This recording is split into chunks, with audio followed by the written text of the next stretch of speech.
OPS Nautan में आपका एक बार फिर से स्वागत करते हैं। और आज हम लोग शुरू करने वाले हैं हिंदी का व्याकरण है। और हिंदी व्याकरण में आज हम लोग बेसिक से बिल्कुल सीखेंगे।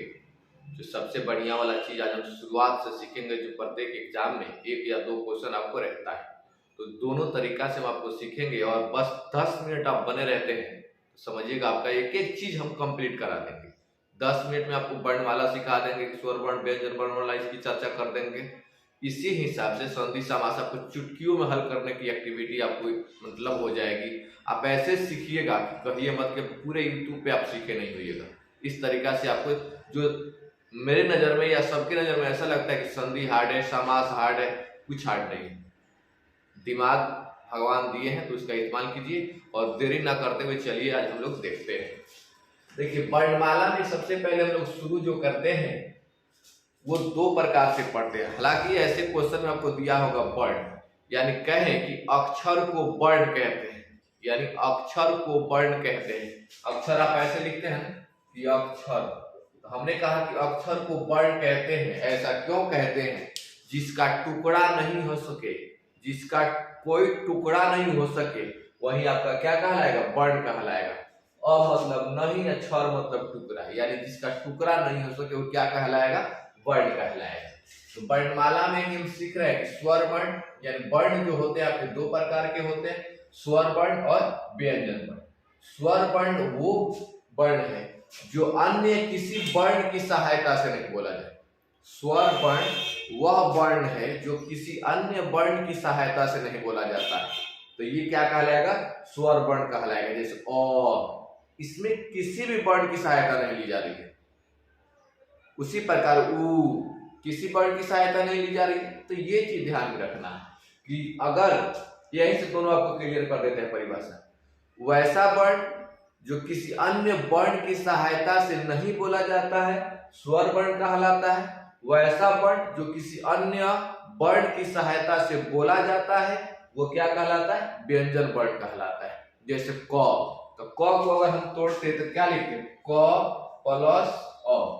क में हलंत देने, ये हलंत है। हलंत देने का मतलब क्या है? कि वो आधा वर्ण है। क्या है? आधा वर्ण है।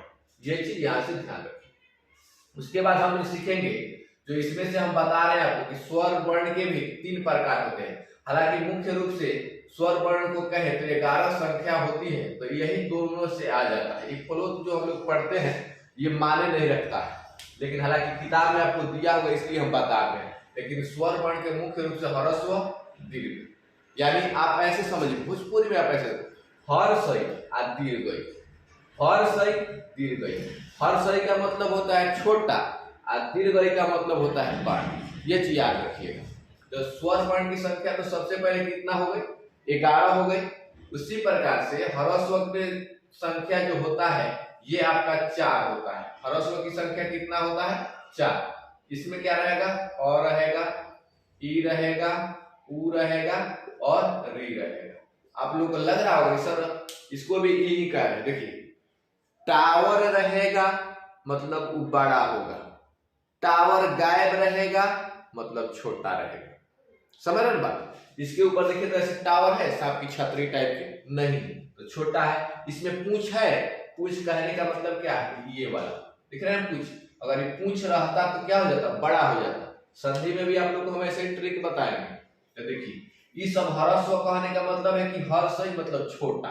तो ये देखिए छोटा हो गया, यानी ह्रस्व वर्ण कितना है? 4 है। दीर्घ में आते हैं तो इसमें आपका हो जाएगा 7। इसको थोड़ा सा नीचे हम लिख देते हैं। दीर्घ की जो संख्या होती है कितनी होती है? 7 होती है। इसमें से आपको कैसे याद रखना है? ये इसमें से जो बच जाएगा वो आपका क्या हो जाएगा?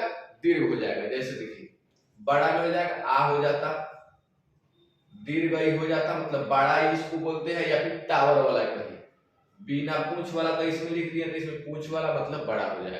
समझ रहे ना बात? उसके बाद क्या हो जाएगा? ए हो जाएगा, ऐ हो जाएगा, ओ हो जाएगा और औ हो जाएगा। देख रहे हैं नहीं? 7 गो जो वर्ण है ये दीर्घ स्वर वर्ण है और 4 गो जो है ह्रस्वई वर्ण। समझ रहे हैं बात? तो 11 को आपका हो गया स्वर वर्ण की संख्या। जिसकी संख्या आपको 33 को होती है, यानी कुल मिला के आपसे कहें कि व्यंजन वर्ण की संख्या जो होती है 33 को होती है और स्वर वर्ण की जो होती है 11 होती है, यानी मूल रूप से वर्णों की संख्या 44 होती है। लेकिन अगर 44 ऑप्शन में नहीं दे, 52 दे, तो 52 आपको ऑप्शन टिक आउट करना है। हम बता रहे हैं कि 52 कैसे होता है, 44 तो आपको दिखा दी। इसमें से ऐसे रखेंगे क ख ग से लेकर के अगर हम चलते हैं म तक, तो 25 को तो ये हो जाता है। एक एक चीज हम आपको यहाँ पे बता दे रहे हैं। तो यहाँ से उम्मीद करते हैं आपके क्लियर। वर्णमाला में आपको स्वर वर्ण, वर्ण के प्रकार बांटे, व्यंजन वर्ण दो प्रकार के होते हैं। स्वर वर्ण जो अन्य किसी वर्ण की सहायता से नहीं बोली जाए, व्यंजन वर्ण जो अन्य किसी वर्ण की सहायता से बोली जाए। स्वर वर्ण की संख्या 11 होती है। स्वर वर्ण के दो प्रकार, ह्रस्व और दीर्घ। एक प्लूत लिखे हैं लेकिन वो बाद की बात है, लेकिन आपको बुक में तीनों दे दिया होगा, तीनों समझ लीजिएगा। लेकिन आपका 11 यहाँ से हो जा रहा था तो ये सब रख दिए। प्लूत स्वर में क्या होता है, जिसके उच्चारण करने में ज्यादा समय लगता है, जिसकी उच्चारण करने में ज्यादा समय लगता है, क्या कहलाता है, प्लूत स्वर वर्ण कहलाता है। ऐसा क्यों कहते हैं, जैसे देखिए ओम, राम, समझ रहे बात। इस टाइप का जो होता है उसके हिसाब से हम लोग क्या करते हैं, जिसमें ज्यादा वर्ण के उच्चारण करने में मतलब ज्यादा समय लगे, इसको हम क्या कह देते हैं, प्लूत स्वर कह देते हैं। उम्मीद करते हैं ये चीजें आपको क्लियर हो गई होगी। अब व्यंजन वर्ण की चर्चा कर देते हैं। यहां से हम क्या सीखेंगे, व्यंजन वर्ण में मुख्य रूप से हम जो सीखेंगे उसको हम ऐसे डायग्राम तो बोर्ड पर बना नहीं सकते इतना बड़ा, लेकिन कोशिश रहेगी। चलिए आपकी आशीर्वाद है तो कोशिश रहेगी। इसमें से हम देखते हैं कैसे, ऐसा हम बना रहे हैं ना, या आपकी कॉपी में एक पेज में आपका नोट्स तैयार हो जाए, बहुत मजा आएगा। देखिए पहले वाला में जो हम पढ़ेंगे वहां से आपका रहेगा स्पर्श व्यंजन। क्या रहेगा, स्पर्श व्यंजन। ये तो पहले वाला का हो गया। और इसकी संख्या जो होती है वो 25 होती है। कैसे, क से आपका अंग तक, और च से य तक, ट से अड़ तक, त से आपका न तक, और प से म तक। यानी देखिए क ख ग जो होता है अंग तक जाएगा तो 5 को, 1 2 3 4 5, 5 को है तो 25 को हो जाएगा। यानी इसकी संख्या कितनी होगी स्पर्श व्यंजन की, 25 को। एक और चीज बड़ा महत्वपूर्ण हो जाता है जो आपसे हर पेपर में क्वेश्चन पूछता है, वर्णों के उच्चारण स्थान। क्या पूछता है, वर्णों के उच्चारण। अगर कहेगा कि बताइए क का उच्चारण किससे होता है, अंग का उच्चारण किससे होता है, तो स्पर्श व्यंजन तो हम सीखे कि 25 को होता है, लेकिन उसके साथ साथ आपको ये भी सीखना है कि किस वर्ण का उच्चारण किसके द्वारा होता है। ये जो क है ये कंठ के द्वारा होता है, याद रखिएगा। क वर्ण मतलब क ख ग से लेकर के अंग तक जो है, क से लेकर, इसका उच्चारण किससे होता है, कंठ से, जो यहाँ देखते हैं। देख रहे हैं ना, ये कंठ, यानी आगे की तरफ हम बढ़ेंगे, ओठ पर जा करके ये खत्म कर देंगे। उसके बाद च छ ज झ यह वाला जब चर्चा करेंगे तो ये होता है तालु से। तालु जो आपका अंदर आगे से ऐसे बोलिएगा, इसके बाद वाला तालु तो च छ ये सट रहा है ना। उसी प्रकार से ट ठ ड जब ऐसे पढ़ेंगे तो इसको हम लोग कह देंगे मूर्धा। क्या कह देंगे इसको, मूर्धा के द्वारा इसको बोला जाता है। उसी प्रकार से त थ यानी दंत से, किससे बोला जाता है, दंत से। दंत कहने का मतलब क्या है, दांत। पफवा जैसे प फ ब भ म यानी ओष्ठ से, किससे उच्चारण हो रहा है इसका, ओष्ठ से। देखा ना चीज, तो यहां से आपका एक क्वेश्चन हो गया। दूसरा आपको पढ़ेंगे उसमें आपको आएगा अंतस्थ।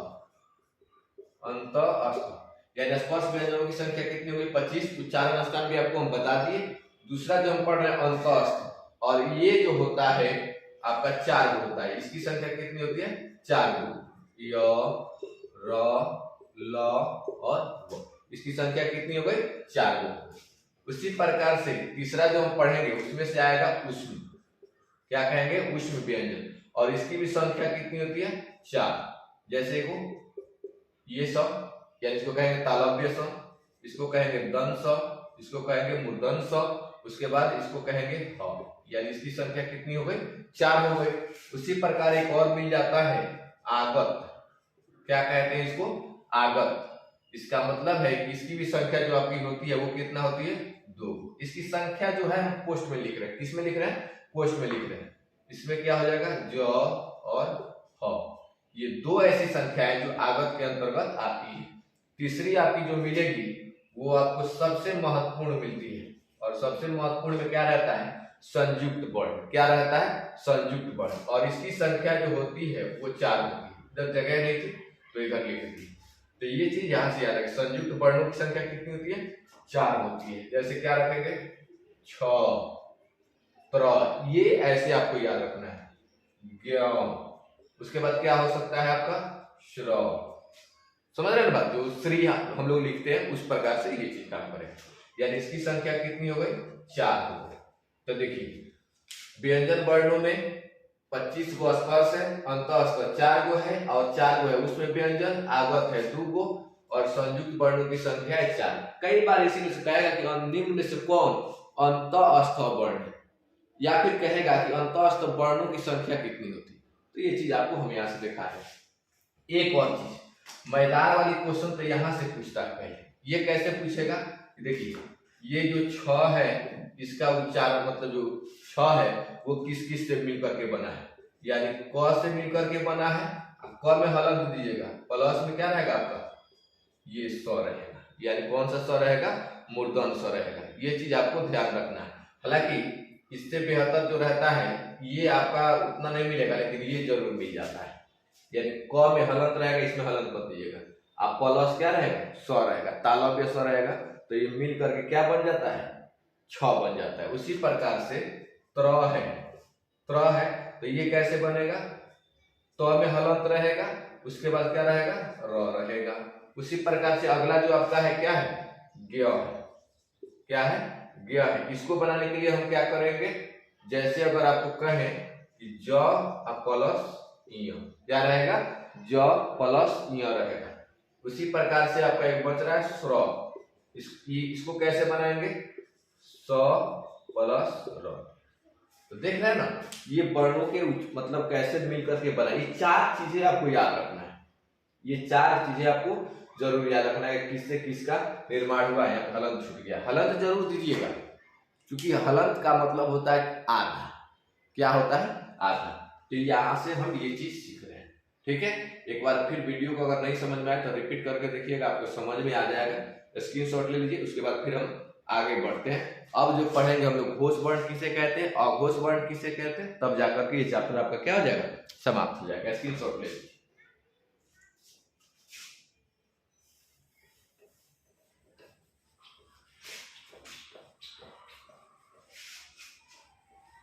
हर पेपर में देखा गया है एनालिसिस करने के बाद कि हर पेपर में आपका 1-2 क्वेश्चन जरूर रहता है, और यहाँ से क्वेश्चन डायरेक्टली रहेगा कि स्वर वर्ण की संख्या कितनी होती है, व्यंजन की कितनी रहती है। तो हमने कहा कि मूल रूप से अगर वर्णों की संख्या पूछेगा तो 44, अगर मूल रूप से नहीं कहा तो आपका 52 हो जाएगा। उसके बाद स्वर वर्ण की संख्या 11 और 33 हो जाएगा आपका व्यंजन वर्ण की संख्या। अब आते हैं कुछ ऐसे क्वेश्चन के रूप में जो आपको जानना जरूरी है। पहला होता है घोष वर्ण, दूसरा होता है अघोष वर्ण,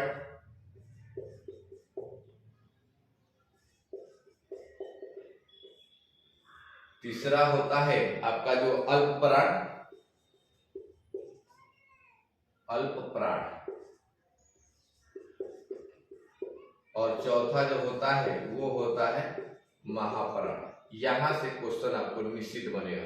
क्वेश्चन तो आपको कॉम्पिटिटिव एग्जाम में अधिकतर देखेंगे, जैसे निम्न में से कौन अंतःस्थ व्यंजन है, या फिर कहेगा निम्न में से कौन अल्पप्राण नहीं है। चाहे आजकल ट्रेंड कर गया क्वेश्चन, निगेटिव पॉजिटिव दोनों पूछता है, तो आपको दोनों ध्यान रखना है। और दोनों ध्यान कैसे रखा जाएगा? जब हम पढ़ेंगे। यानी देखिए पहले तो आते हैं अघोष की वर्ण, चर्चा करेंगे। अघोष का मतलब होता है कि प्रत्येक वर्ण का मतलब क्या है? जैसे देखिए ये क है तो इसको हम क वर्ग कहेंगे, यानी इसका मतलब क्या है? क ख ग घ अंग, तो इसको हम क वर्ग कहेंगे। उसी प्रकार से आपका रहेगा च, तो च वर्ग कहा रहेगा च से ज वाला, ये ट वर्ग रहेगा मतलब ट ठ ड वाला, और ये त वर्ग रहेगा मतलब त थ द वाला, और प मतलब प वर्ग रहेगा। तो कह रहा है कि प्रत्येक वर्ग के ये जो होगा आपका घोष वर्ण में, ये तीसरा वर्ण, चौथा वर्ण और तीसरा वर्ण ये तीसरा के साथ साथ आप ऐसे भी याद रखें, तीसरा, चौथा और पांचवा, ये जो दोनों वर्ण होता है, तीसरा, चौथा और पांचवा, ये घोष वर्ण कहलाता है। कैसे कह रहे हैं देखिए, क, ख, ग, घ, अंग, यानी ये वाला और ये वाला, ये 3 नंबर का है, ये 4 नंबर का, ये 5 नंबर का, यानी ये जो रहेगा आपका ये घोष वर्ण कहलाएगा। और प्रथम और द्वितीय मतलब पहला और दूसरा जो है, यानी यहाँ पे लिख दे रहे पहला और दूसरा जो है आपका अघोष वर्ण कहलाएगा। यहाँ से याद रखिएगा, प्रत्येक वर्ण का तीसरा, चौथा, पांचवा जो वर्ण होगा, तीसरा, चौथा, पांचवा जो वर्ण होगा घोष वर्ण कहलाएगा, और पहला और दूसरा जो वर्ण होगा वो आपका अघोष वर्ण कहलाएगा। ये चीज यहाँ से ध्यान रखिएगा, ठीक है। इसके साथ साथ आपको यहाँ से अल्प प्राण सीखना है। अब क्या सीखना है? अल्प प्राण सीखना है। अल्प प्राण का मतलब होता है जिसकी उच्चारण करने में कम हवा निकले, यानी अल्प मतलब क्या होता है? थोड़ा, कम। तो जिसकी उच्चारण करने के लिए कम हवा निकले वो क्या होगा? आपका अल्प प्राण। आज जिसकी उच्चारण करने के लिए ज्यादा सांस लेना पड़े, यानी ज्यादा हवा निकाले, इसका मतलब क्या है? महाप्राण रहेगा, ठीक है, इसके हिसाब से। तो अब देखिए इसमें से क्या रहेगा? प्रथम और तीसरा और चौथा, देख रहे हैं ना, प्रथम, तीसरा और तीसरा ठीक है, पांचवा, यानी प्रथम वर्ण, तीसरा वर्ण और पांचवा वर्ण, एक एक गैप देकर के हम चल रहे हैं। यानी विषम संख्या वाला जो रहेगा वो अल्प प्राण है। विषम संख्या वाला क्या है? अल्प प्राण है। तो देखिए पहला, तीसरा और पांचवा जब अल्प प्राण है तो बस क्या रहा है? दूसरा और चौथा। इसका मतलब क्या है कि पहला, तीसरा, पांचवा यानी विषम संख्या वाला जो है अल्प प्राण है, और सम संख्या यानी दूसरा और चौथा जो है क्या है? आपका महाप्राण है। क्या है? आपका महाप्राण है। तो यहाँ से आपको ये चीज सीखने की उम्मीद करते हैं कि ये चैप्टर आपको समझ में आई होगी, और ये आपका समझ जाने के बाद ये समझिए कि आपका 1-2 क्वेश्चन कंफर्म। कुछ लोग के मन में, दिमाग में ये चल रहा होगा सर इतना पढ़ने के बाद कुछ नहीं, आप नोट्स बनाइएगा, एक पेज में आपका नोट्स तैयार हो जाएगा। जैसे हम डायग्राम बना के समझाए थे वैसा ही आप समझिएगा, आपको एक पेज में ये सब क्या हो जाएगा? कंप्लीट हो जाएगा। कुछ जो बेसिक बातें हैं उसको याद रखिएगा। वर्ण की जो संख्या होती है 52, हमने कहा कि मूल रूप से जहां पूछेगा तो समझिए कितना? 44। 11 को आपका स्वर और 33 को है आपका व्यंजन हो जाएगा। ये चीज यहाँ से रखिएगा। 11 को जो है आपका क्या है? स्वर। एक चीज बताना भूल गए, यहां से देखिए अ ऐसे अन और अ, ना ही तो यह स्वर में आते हैं ना ही तो व्यंजन में आते हैं। बहुत महत्वपूर्ण बातें हैं जो आपको छोड़ दे रहे थे। अन, अ, ये ना ही तो स्वर है ना ही तो व्यंजन है, ये इसको हम कहते हैं अयोगवाह। अयोगवाह ये पूछा हुआ क्वेश्चन है। अन और अ जो होते हैं आपको अयोगवाह कहलाते हैं, ना ही तो स्वर है और ना ही तो आपके व्यंजन है, ठीक है। चलिए उसके बाद क्या है? 4 तो बताए अंतःस्थ, और उसके बाद 25 जो हमने बताया क्या है? स्पर्श, व्यंजन बताए, ये चीज यहां से आपको मिला। उसके बाद क्या है? 4 को आपका याद रखिएगा संयुक्त, हालांकि वहां भी हम लिख चुके हैं, इसमें ज्यादा टेंशन लेने की बात नहीं है। 4 जो है उस क्या है? उस व्यंजन है, और ये आपका संयुक्त व्यंजन है। यहां से भी आपको ये चीज कर लेना है, ठीक है। दूसरा है कि द्विगुण है, क्या है? द्विगुण है, और द्विगुण में आपको याद भी रखना है। ये क्वेश्चन नहीं पूछता है लेकिन याद रखिएगा। और एक जो है आपका विसर्ग है, तो ये आप रख लीजिएगा। यहाँ से आपका काम जो है वो चल जाएगा यहाँ से, ठीक है। और एक जो है अनुस्वार है, एक क्या है? अनुस्वार। ये भी चीज यहाँ से आप ध्यान रखिएगा। ये चैप्टर उम्मीद करते हैं आपको समझ में आई होगी। अगर नहीं समझ में आई, एक बार थोड़ा सा रिपीट करके देखिए, क्योंकि हम पढ़ा रहे, हो सकता है हमारी पढ़ाने की गति जो है तेज हो, आपकी समझने की गति कम हो। आज जो नॉर्मल स्टूडेंट है, जो कमजोर है, उसको बार बार, एक बार 2 बार देखिएगा, आपको समझ में आ जाएगा। उम्मीद करते हैं वीडियो अच्छा लगी होगी, और ये जब अच्छा लगे, आपको लगे कि वास्तव में हेल्पफुल है वीडियो, तो आप चैनल को सब्सक्राइब, लाइक और शेयर जरूर करें। इतना ध्यान।